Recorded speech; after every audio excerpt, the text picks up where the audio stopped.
বিশ্বনবীর শানে একটি গল্প, দরিদ্র প্রতিবেশী ও খেজুর গাছ। একবার হজরত মুহাম্মদ সাল্লাল্লাহু আলাইহি ওয়াসাল্লাম মদিনায় বসবাস করছিলেন।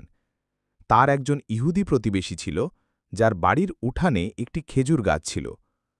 গাছটি ছিল বেশ পুরনো এবং ফল দিত খুব মিষ্টি।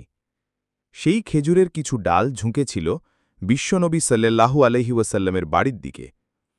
একদিন বিশ্বনবী সাল্লাল্লাহু আলাইহি ওয়াসাল্লামের ছোট নাতি হজরত হাসান বা হজরত হুসাইন রাদিয়াল্লাহু তাআলা আনহু খেলার ছলে সেই গাছের একটি খেজুর কুড়িয়ে মুখে দিলেন। বিশ্বনবী সাল্লাল্লাহু আলাইহি ওয়াসাল্লাম তা দেখতে পেয়ে সঙ্গে সঙ্গে তার মুখ থেকে খেজুরটি বের করে আনলেন। তিনি বললেন, বাবা, এটা আমাদের নয়, অনুমতি ছাড়া অন্যের জিনিস খাওয়া যায় না। এরপর তিনি শিশুটিকে নিয়ে সেই ইহুদি প্রতিবেশীর কাছে গেলেন এবং পুরো ঘটনা খুলে বললেন। ইহুদি প্রতিবেশী বিশ্বনবী সাল্লাল্লাহু আলাইহি ওয়াসাল্লামের সততা ও ন্যায়পরায়ণতা দেখে মুগ্ধ হলেন।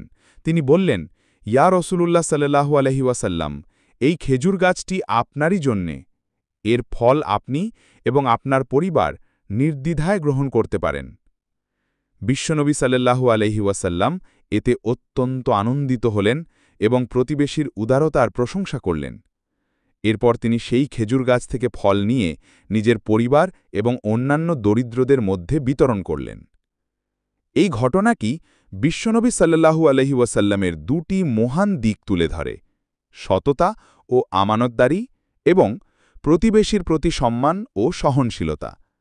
তিনি তার নিজের নাতিকেও অন্যায়ের পথে যেতে দেননি এবং ভিন্ন ধর্মাবলম্বী প্রতিবেশীর প্রতিও সর্বোচ্চ সম্মান প্রদর্শন করেছেন।